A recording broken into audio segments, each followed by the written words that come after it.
This is the You, Me, and BTC podcast. Cryptocurrency decrypted. Welcome to episode 103. Last week, Wired and Gizmodo reported evidence that a man named Craig Steven Wright is Satoshi Nakamoto. While there's still no definitive proof that these stories are true or false, this seems to be another Newsweek situation. Today we'll chat about that evidence, its flaws, a possible murder mystery, and tons more. We'll also weigh in on the common belief that we should leave Satoshi alone, and we'll discuss a Cornell professor who has analyzed these stories from a fairly broad perspective. Your hosts are Tim Baker, John Stuart, and myself, Daniel Brown. Here we go.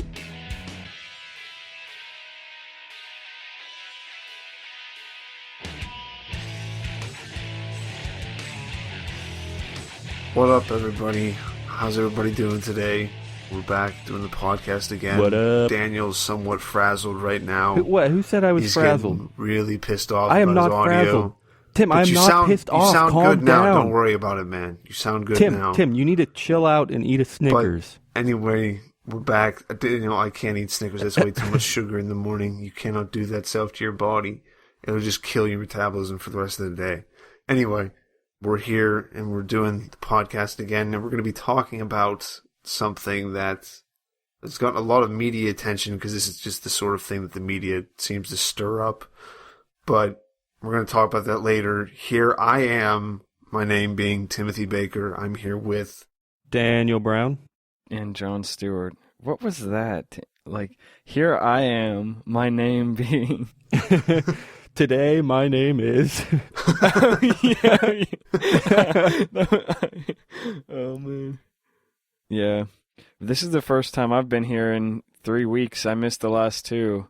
I actually still am on the podcast if you thought Yeah. I went somewhere. I just had, like... we just lost all our new viewers. The busiest week of my life, and then the other time it just, like, scheduling didn't work out so that I could be there. But Yeah, yeah, man, 2 weeks back. without John. Well, we did get the Bitcoin and the arts, though, so Yeah, that's true. which is great. Yeah. It was like an hour and 15 minutes or something live. Yeah. That was pretty cool. I didn't expect that to happen. With guests, like, you never really know, to be honest. Yeah. Anyway, Tim, tell us what's happening. Okay. It's another one of these big efforts or these big pushes in the media to put an official name to Satoshi or just to bother someone else for a few weeks, maybe, depending on how you look at it. So they're back onto that. Now it's an Australian, or some reports are saying it's an Australian guy who's kind of a hacker, jack of all trades kind of guy. Other ones are saying it was an Australian guy and another guy who's now dead. Isn't that like a contradiction? He's a hacker and he's a jack I know. of all trades. I couldn't think of the phrase to use, but that he Well, you is picked the into wrong a lot one. of things. I know. I picked the completely wrong thing. I think technically, well, you're right. He has. They say in both of these stories from Wired and Gizmodo, they're the first kind of main stories, and they say that he has, like, he doesn't even remember how many PhDs he has or something. So I guess the jack of all trades things works. But yeah, like, the biggest thing, I guess, is he's like some sort of security analyst or security tech person. I don't know, but continue. Yeah, well, that's who they're kind of fingering right now as being Satoshi Nakamoto. Oh, my gosh. Yeah, his name's Craig Steven Wright. Did we say that yet?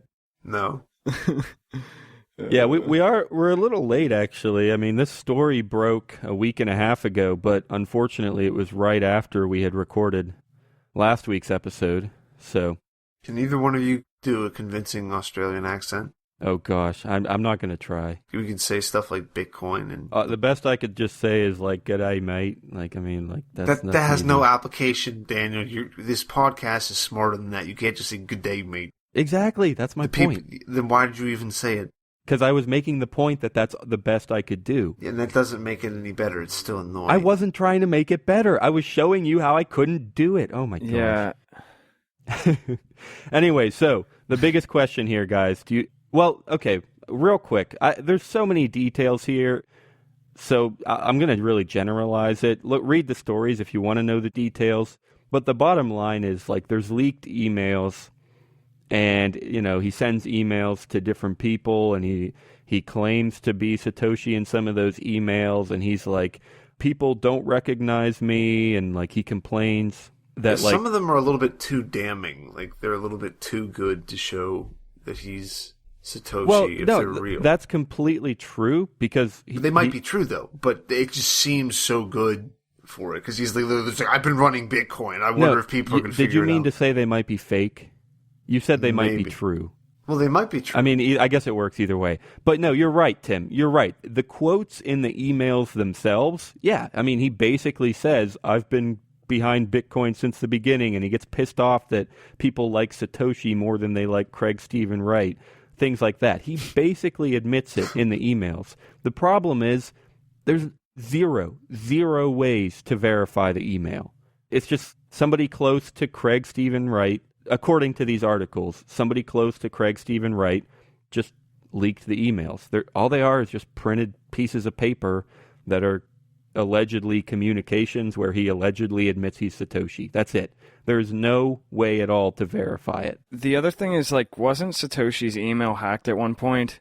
Yeah. And I saw a comment on Reddit, and, like, obviously that doesn't mean anything as far as legitimacy, but I saw a comment saying that, like, they had seen IP addresses from Australia, like, when that was happening.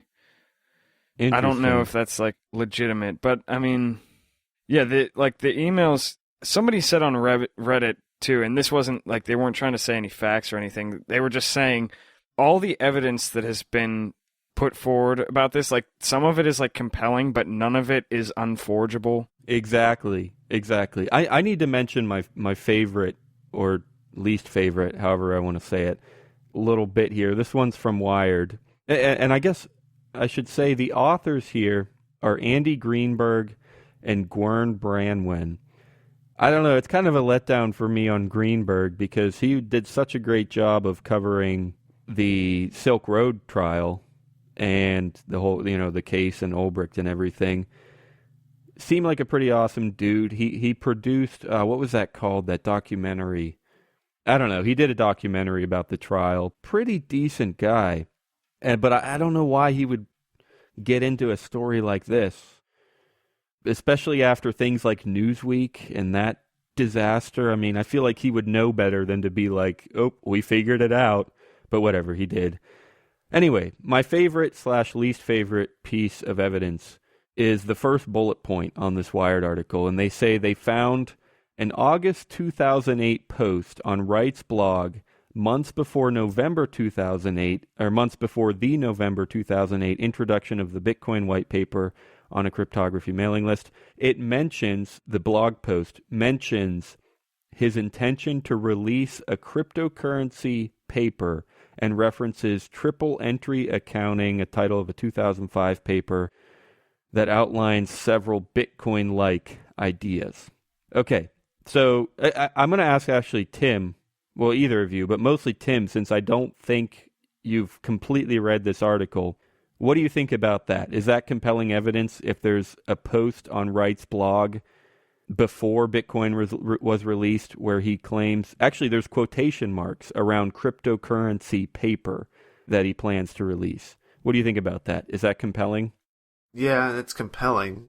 I mean, because I don't know, because I don't know the history of it. I don't know how many people were involved with cryptocurrency, how many cryptocurrencies were already out at that point, how many other people were just like dabbling in it. But no, that very much links him to it. But I mean, yeah, we know he's involved in this stuff, or at least it seems like he knows it. So okay. It's either that or he's in control of something else, or he was trying to develop something else at the time.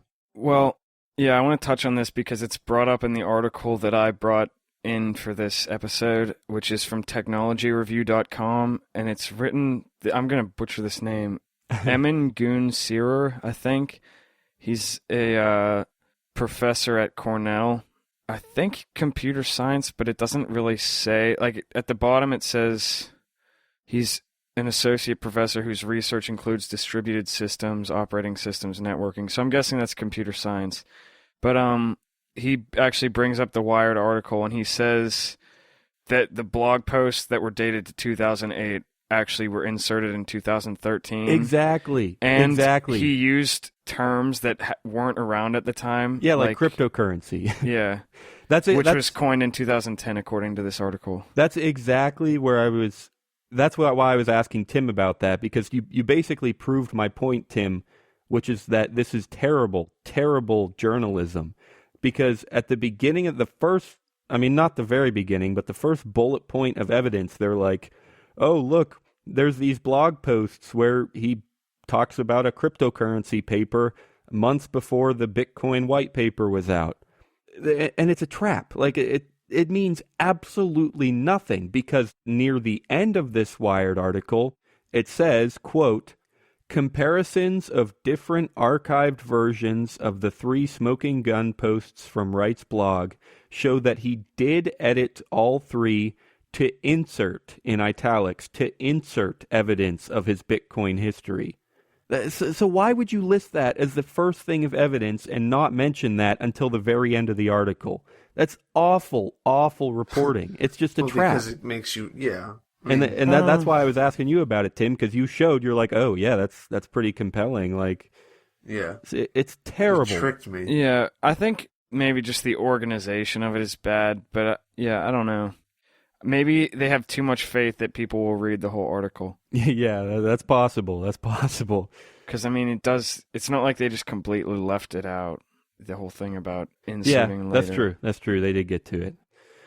All right, so we've already been over a bunch of this, but this is the main question that needs to be asked after reviewing these articles. What do you think? Where do you stand? Is overall, where would you put your money? Maybe and maybe how much money would you put on yes or no for him being Satoshi? I don't know. When this first came out, I thought this makes a lot more sense than the whole Dorian Nakamoto thing, but I still didn't quite believe it.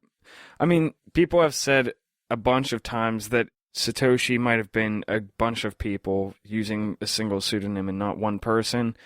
And I thought, well, maybe he's one of the people. Yeah. Or maybe he was just a really early miner. But, like, I don't know. The more I read about it, the less sense it makes. I think this might have been another Reddit post, and I don't know if this is a fact that I can't verify, but somebody said that he had tried to tell Wired before that he was Satoshi, that, like, he had actually told people he was Satoshi. But then, like, since this story came out, he took down, like, his LinkedIn profile, and he took down the blog posts that people were talking about. Like, as soon as it blew up, he started taking everything down, which, like, doesn't make sense if he was, previous to that, was trying to convince people that he was Satoshi, and, like, now that everybody believes him, he starts taking down evidence. Yeah, he took down his Twitter and everything. I would say my money would be pretty heavily on no, he's not. I could see some room for him being connected to Satoshi or involved with Satoshi, because there is very little, if any, doubt that he was at least around at the very, very beginning of Bitcoin. Yeah, like you said, John, maybe an early miner, which also we should talk about something about 1.1 million Bitcoins or something that there might be involved here. But yeah, my money's pretty heavily on no, and I really like this quote from, we're going to get to it in a second, it's from a Reason article called Leave Bitcoin Creator Satoshi Alone. But they're like, near the middle, they're just like PGP key or GTFO, as the kids say. And that's where I'm at. Like, if you're Satoshi, you could prove it. Like, it should be super obvious because you'll have all his keys. You might have his Bitcoin. You'll have his email address. You really, there shouldn't be any doubt. I mean, I guess then the argument against that would be, well, yes, he could prove it, but he's trying not to. Although, then again, in some of these leaked emails, he wishes. It seems like he sounds like he wants. Yeah, he wishes that people. Out. exactly. Well, and he's also like, there's the whole thing about him. He was supposedly owned like the most powerful privately owned supercomputer, which turned out to actually not be true. I don't know. It's just like, it seems like there's a lot of things where he was kind of just like, I don't know what the word for it is. He was just trying to like make himself look awesome or something. Right. Yeah. Yeah, I don't know. That doesn't really make sense with all this Satoshi stuff. Like, he's trying to make himself look awesome, but like he hid his identity for all these years, and then when everybody finds out, he starts hiding everything. Like, I don't know. It just doesn't really add up. Right. Yeah, I completely agree with that. And there's too many just sketchy things in here. I mean, it's like, well, they still haven't found that supercomputer, and these emails, where did they come from? Yeah, too many sketchy things. Which also, like I said, we really need to talk about these 1.1 million Bitcoins. Because this is, I don't know how true it is, but either way, whether it's true or false, it's a fascinating, it sounds like a 1950s crime story or something, with like the CIA and spies and tons of money and mysterious dead people. I don't know. This is actually a really, really, it would make a good novel. But apparently one of the I don't know if it's evidence or just part of the story here, is that there is 1.1 million Bitcoins, which is pretty close to the amount that people estimate that Satoshi would have from early mining. And there's this thing called the Tulip Trust, which Craig Wright set up. And he like entrusted all this money to a friend because I don't know, they're supposedly locked in place until 2020. And it's kind of just this crazy part of the story, I guess. I mean, where did this money come from? I mean, there are documents, again, it could be forgeable, but there are documents that this trust was set up. And the second article, Gizmodo, they say they like visited certain offices and certain people that were communicating and in charge of this trust. And some of it seems to be true. Like he was connected to certain people and he really did have some kind of trust. I mean, I think there's still holes there, but... Well, yeah, who was that guy that died? Yeah. That's the biggest thing is David Kleiman. Yeah. Kleiman. And yeah, the Gizmodo one goes into a lot more details about his death. But apparently, they set up this trust with supposedly 1.1 million Bitcoins. And David Kleiman was pretty much in charge of them. And then a few years later, Kleiman dies, kind of mysteriously. They don't actually anywhere in these articles say it was suicide, but they found him... I know what it was. He was in a wheelchair, and they said it was infected bed sores or something that got him. But when they found him, he had like empty alcohol bottles everywhere, and there was a gunshot in his bed, and there was blood around. So this sounds like the weirdest suicide ever. But that's that's the thing. They don't actually say it was a suicide. Fun with it. No, yeah, but I mean, I guess I'm all for it, but it's still weird. You're all for what? What does that mean? No, like it was what John was like out, or what John said something about like he had fun with it or something. Anyway, yeah, never mind. This is another part of that would fit well into a novel. And then they also say that there are people that they talked to that said Kleiman, the dead guy, always kept... I don't remember if it was actually a flash drive or if it was just something that he always kept with him and protected like constantly, which people say that could be the 1.1 million Bitcoins. Yeah. I think like... So I think Wright was friends with Kleiman or linked to him somehow. Oh yeah, I don't know they what the were whole good story friends, was. I think, yeah. But like all the conspiracy theorists on Reddit were out in full force and like saying that maybe Wright killed Kleiman so that he could take credit for being Satoshi and that Kleiman was the actual Satoshi. Right. I mean, I could see it. It's this whole murder mystery thing. Another thing this just came to me because I'm looking at this part about Kleiman, and it says he was a U.S. Army veteran. And I guess, like, being a vet, a lot of times vets turn to liberty ideas like Bitcoin. And Satoshi, I haven't read a ton of his actual writings, but so tell me what you guys think. My idea about Satoshi and liberty would be that he had liberty ideas, obviously, which is why he created Bitcoin. And he, of course, yeah, he's like a crypto anarchist kind of guy. But I don't think he emphasized that outright.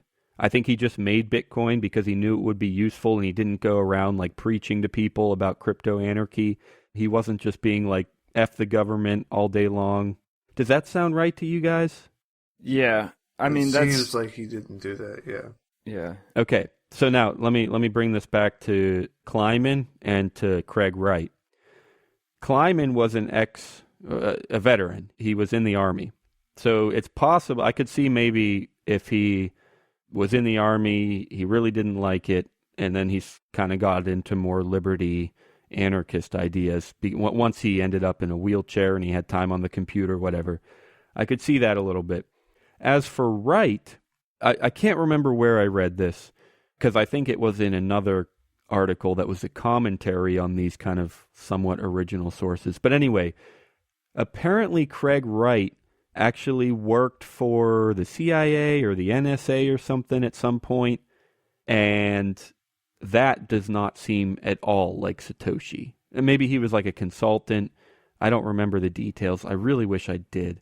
But still, do you get my point there that if Wright did all that, if he worked for the NSA or the CIA or whatever, then it really doesn't seem like he would be Satoshi? I mean, Snowden also worked for the NSA. Okay, all right. But yeah, I mean, I don't know. Yeah, I don't know. Yeah, no, that's actually a good point. It kind of fits in with the same thing I said about Kleiman, where he was a veteran, so maybe it just after that he started thinking about things. Yeah, I guess I could see that. But, I mean, as far as, like, this stuff, I feel like Wright has had way more, like, public things going on in his life than Kleiman. Does that make sense? Like, he's been more in the public eye. Yeah, I agree with that. Other stuff he's done in his life. I definitely agree with that. I'm not sure what that means about Satoshi, though. Well, my point is that I think it's easier to kind of see what he stood for or what he stands for still, I guess. And I don't know, is there any stuff about him being interested in liberty ideas or anything like that? Like, I haven't heard anything about his involvement in that kind of stuff. You talking about Wright? Yeah. That's a good question. I know to some extent, yes, but it's possible that it was just evidence from those emails, which may or may not be real. So that's all. I guess that's the best I can say. Are you tired of Bitcoin dice and ready for something different? Try Lucky Bit, the original falling coin game at luckybee.it. It's the most exciting Bitcoin game on the web. You can bet on 5 different payout lines and win up to 999 times your bet. You can even use their faucet to get some free Bitcoin. Dice is boring. Play different at LuckyBit. Check it out at luckybee.it. All right, so I mentioned a little bit earlier about the article that I found for today from MIT Technology Review, the guy whose name I can't really pronounce, the Cornell professor. The title of the article is How to Spot Bitcoin Inventor Satoshi Nakamoto. And he basically just makes the argument that he doesn't think Craig is it, and people are looking for the wrong things. He comes at it from the perspective of a professor, and he's like, the one thing that I can contribute as a professor is that I'm used to like looking at students' homework, and when you do that all the time, you like start to read people's like personality into their work, and just looking at the stuff that Craig has done and like reading stuff and talking to him, just his like signature, like his mental signature, I think that's what the term he uses in the article, doesn't seem to match Satoshi. And then he brings up all this stuff like how the emails could be forged and the blog posts were tampered with and stuff like that. But he said more importantly, Craig hasn't thought about the consensus protocols and doesn't seem to really totally understand the most innovative parts about Bitcoin. Yeah, he just hones in. He does, like you said, consensus protocols, the kind that power Bitcoin. He hones in on that, what actually is Bitcoin, and then he applies that to Craig Wright and says, look, Craig Wright is kind of a hacker guy. He's pretty smart, whatever, but he's not the guy that focuses on consensus protocols. I think that's what he's saying. Yeah, and he's saying, the fact that Satoshi created Bitcoin, clearly illustrates that he understands this very well. Right. It's not just some guy who messes around with it. He knew what he was trying to do, and Wright doesn't seem like the guy to do that. Yeah, so interesting point of view. He takes a little bit, I don't know what kind of perspective you would call that. It's more abstract, maybe. He focuses less on trying to find concrete things that show that it's not him, and just says, well, frankly, he just doesn't seem like the right guy. Exactly. Yeah, in terms of personality and his background and knowledge. Right. He is not looking for concrete things because, as we know, all this stuff can be forged. Yeah. So it doesn't really help that much. Right, yeah, he doesn't focus on the little bits of evidence. He just takes a real broad perspective and says, doesn't seem like it. Yeah. But there are there's two more interesting headings in this article. The second one is, who then is Satoshi? And he talks about how he thinks he knows who it is. He doesn't name him, but he says, I have met someone, and just like I do with my students, I analyzed kind of just his work and his writings and whatever, and kind of got a personality out of this person, and it does seem to match Satoshi. And what does he say? This person had precisely the same intellectual signature as Satoshi and could have written word for word some of Satoshi's forum posts. So that's pretty interesting, and he has a guess, okay? He doesn't say and who he it even is. goes on to say that even though he's he thinks that if anyone's Satoshi, it's this guy. He says it's possible that he could just be an intellectual doppelganger. That's the word he uses. Yeah. He says there's a tiny probability of that. So, and that's why I guess that's why he's not going to talk about him. Right, and he never says who it is. That's actually the last thing we need to talk about. And we'll get to that in a minute. Do we even care who Satoshi is? So we'll do that shortly. But I do want to, this is also this last header here about creation myths. And he says, every cult and culture needs and deserves a creation myth. And he kind of just makes the point that, when you have a myth, instead of focusing on the actual person with his flaws and his imperfections, when you have a myth, it's kind of idealism. It allows you to focus on the actual goals, and it allows you to focus on the guy's ideals without having to have his ideals ruined by that guy's actual actions. Right.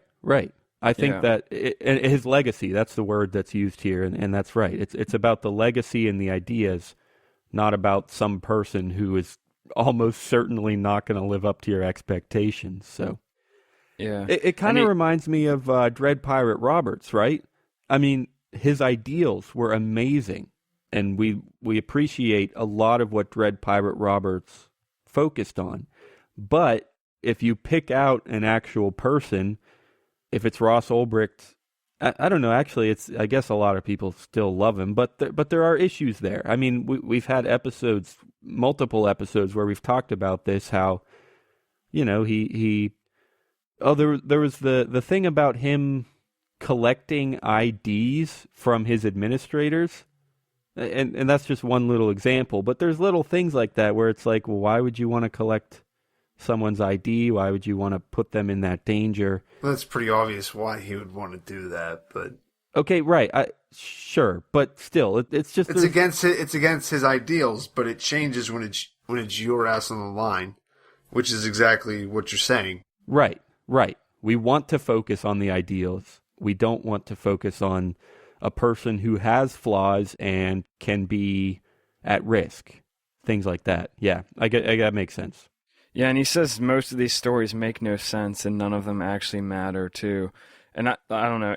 I've been reading about like folk song stuff recently, so it just kind of reminded me of like people like John Henry and like Paul Bunyan or Wyatt Earp or whatever, like especially someone like Wyatt Earp, where he was like actually a historical person, but all the stories they tell about him are pretty much made up, and he was actually kind of just like a crook and a pimp. And... Yeah, I was actually in Tombstone a few months ago, and yeah, like literally, like even the facts, like where the fight happened, like the classic legend about the OK Corral, it's just like not true. It wasn't at where the OK Corral is; it was somewhere else. So. Yeah, it's such a weird thing to be talking about on a Bitcoin podcast, but it's an awesome subject, the idea of legends and creation myths and stuff. No, I think this stuff is like just pervades everything. Yeah, it's true. Like even, the US has George Washington, who never told a lie. He was and amazing. He chopped down a cherry tree. Yeah. So was Abraham Lincoln. Honest Abe. No, it wasn't. It was Abraham Lincoln who never told a lie. I feel like it was both of them. Yeah, maybe both. If they're a president, they must be perfect. Or no. If they're an early president, they must be you are perfect. right, because there's this song, and he can't tell a lie because he's a fucking cunt. And he can't. He can't. Is that how it goes? That's exactly how it goes. He can't stand to just lie to the poor lady about cutting down the cherry tree. I think it was his father, but yeah. All right, well, his father was probably a mamby-pamby, too.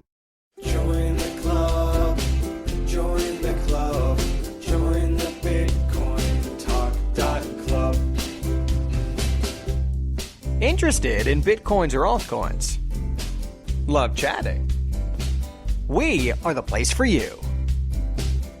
Bitcoin Talk Club is a new forum sensation coming to a computer near you. Whether you're a professional coin developer or someone that wants to know more, our doors are open for you. We are looking for people to join and help build this forum into a one-stop knowledge base for everyone's needs. We're looking for you at BitcoinTalk.club. Join the club, join the club, join the Bitcoin Talk Club. So, yeah, you mentioned, John, how the stories don't even matter, really. And that brings us to the last thing we should touch on. This article is from Reason, and it's called Leave Satoshi Alone. And really, that's about all we need to talk about. Most of this article is just a summary of who did what and how likely it seems.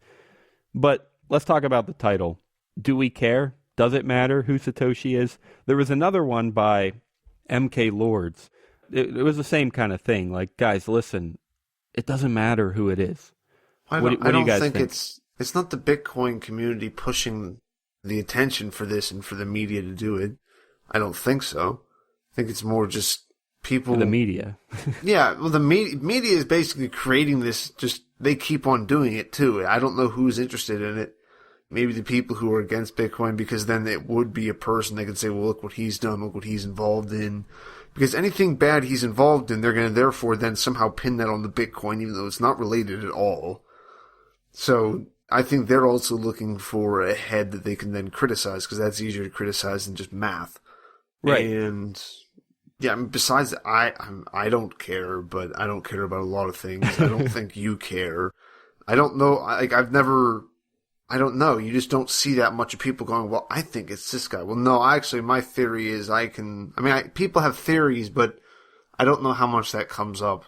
Yeah, I don't know. But I'm also always in my own world. You mean in the Bitcoin space? Yeah.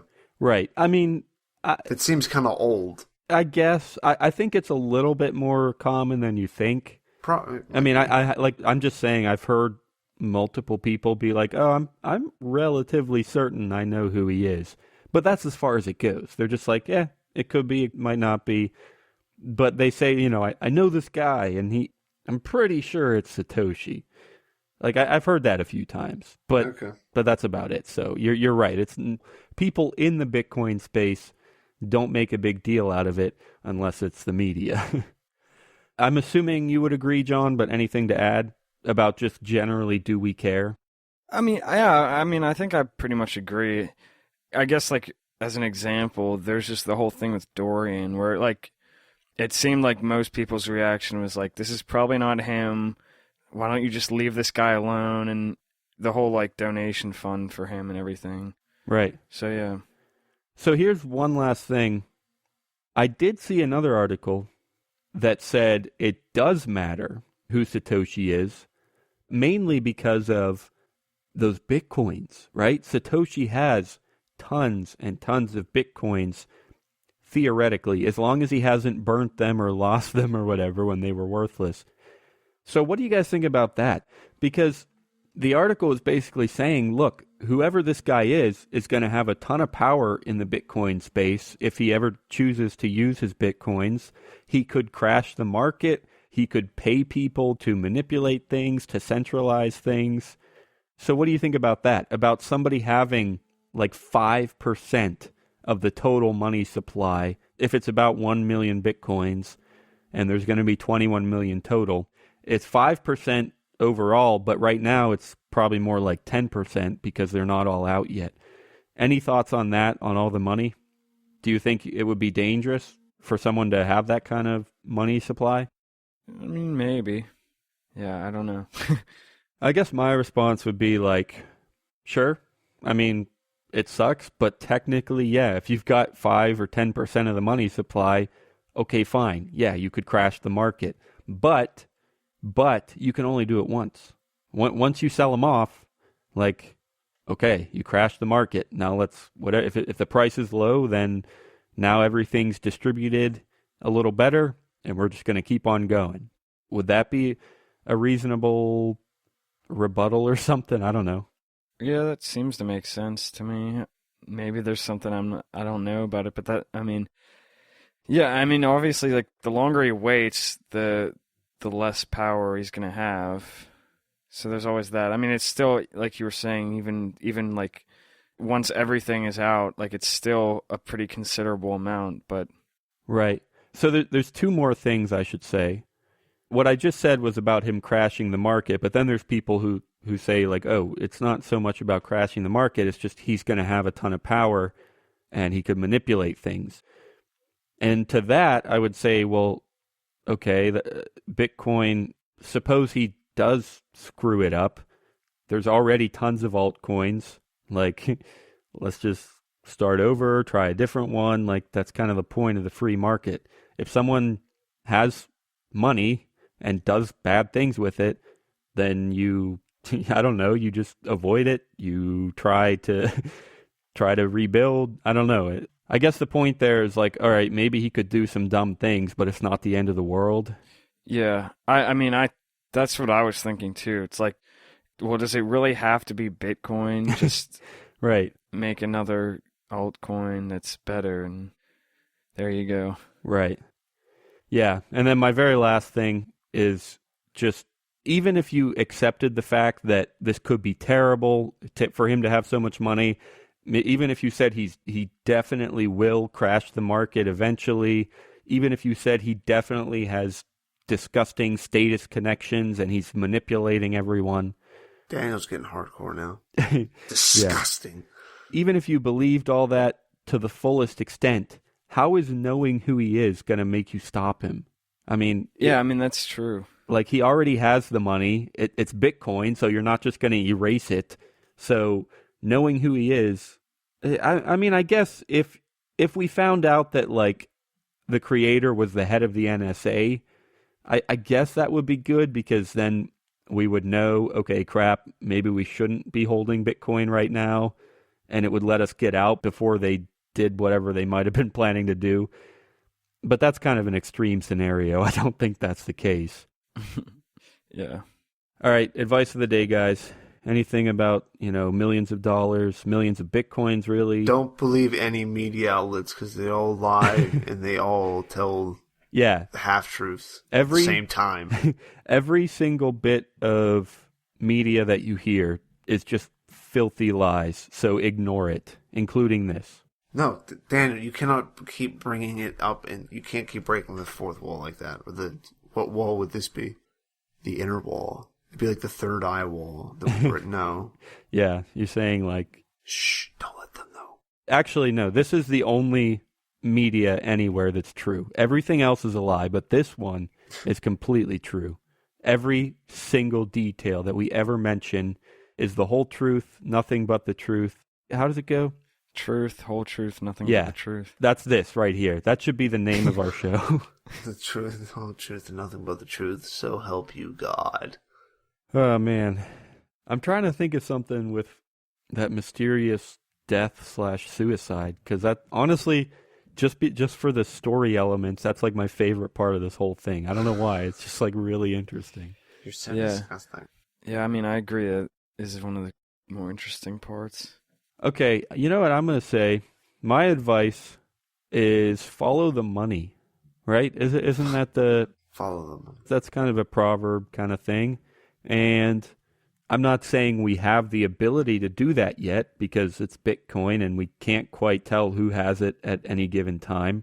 But I think if you do want to figure out who did what, you know, if that one death was a murder or a suicide or whatever, if you want to find out if those 1.1 million Bitcoins are really there, follow the money, see who profits from it, and that should be pretty darn revealing. I mean, maybe you can't follow the money, but I feel like if you can, that would lead to some truth, I would guess. Yeah. I guess I need to come up with something. I guess I would say if you're gonna make something like Bitcoin and then you want credit for it, do it early or something. I don't know. That's not that good. I need something better than that. Yeah, no, that's actually not bad. Like, if you really want credit for it, just like we said, if it's really Satoshi, he could prove it in a heartbeat. So it's like, if you really want to prove something, if it's true, then just prove it. Like, if it's true, then it should be provable. I don't know. Does that fit? Yeah. Yeah, kind of okay. It's not very good, but come up with better advice. There we go. Yeah, guys, actually, seriously, if you have any advice, send us a tweet at you, me, and BTC. It might just make the Advice of the Week segment. Man, that's a game changer. I know. Yeah. Crowdsourcing advice. Seriously, guys. There it is. If you want to give good advice, outsource it to somebody smarter than you. I'm pretty sure I've asked before for people to tweet us advice. Well, nobody cared. Nobody was Yeah, listening. but I don't think you said that we were going to say it on, like, we were going to relay Maybe Daniel that always then cuts to it everyone out. else. No, I don't think you said that. If I cut it, you didn't say it. Well, I'm tweeting it right now, so fuck off. If you want to give good advice, Twitter just accounts. steal it from smarter people than you. All right, guys, I think we're out of here. See you next Thursday. If it doesn't look like something now, steal it before it does. There, that's my advice too. Go.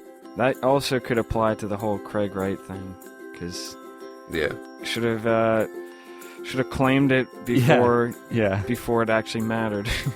If you thought you should have put a ring on it.